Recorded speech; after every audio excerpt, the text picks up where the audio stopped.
রূপা বেঁচে আছে জানতে পেরে সূর্যের মন ভেঙে যায়। বন্ধুরা, এমনই একটি হৃদয় বিদারক দৃশ্য দেখতে পাবো অনুরাগের ছোঁয়া আগামী পর্বে দেখা যাবে রূপা বাড়িতে ঢুকে দেখে যে ঘরে সোনার সমস্ত জিনিসপত্র আছে, কিন্তু তার ও মায়ের কোনো চিহ্ন নেই। এমনকি তার মায়ের ছবিটাও ভেঙে পড়ে আছে। এই দৃশ্য দেখে রূপার মন ভেঙে যায় এবং বাবা রূপার অভিমান করে সে বাড়ি ছেড়ে চলে যায়। রূপা বিন্দি ও ফান্টুসকে জানায়, তোমরা ছাড়া আমার আর কেউ নেই। আমার বাবা আমাকে আর মাকে ভুলে গেছে। তাই সে তাদের সাথে গ্রামে ফিরে যায় এবং মাকে খুঁজে বের করার সিদ্ধান্ত নেয়। অপরদিকে সোনার উপর তালপাতার সেফাইটা খুঁজে পায়, যা দীপা তাদের জন্য বানিয়েছিল।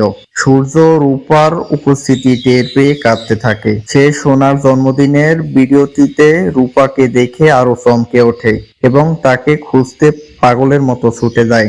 গ্রামে পৌঁছে সূর্য রূপার ছবি দেখিয়ে খুঁজতে থাকে এবং বৃন্দি ও ফান্ডুসের ঘরে গিয়ে চিৎকার করে ডাকে, রূপা মা।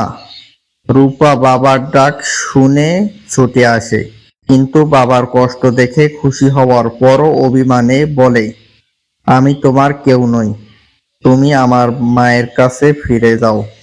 তোমাদের কি মনে হয়, সূর্য কি পারবে রূপার অভিমান ভাঙতে? অবশ্যই তোমরা কমেন্ট বক্সে জানিয়ে দেবে। বন্ধুরা, আপনারা যারা অনুরাগের ছোঁয়া সহ সমস্ত জনপ্রিয় সিরিয়ালের সম্পূর্ণ এপিসোড দেখতে চান, আমাদের ভিডিও ডিসক্রিপশন ও কমেন্ট বক্সে টেলিগ্রাম এবং হোয়াটসঅ্যাপ চ্যানেলের লিংক পাবেন।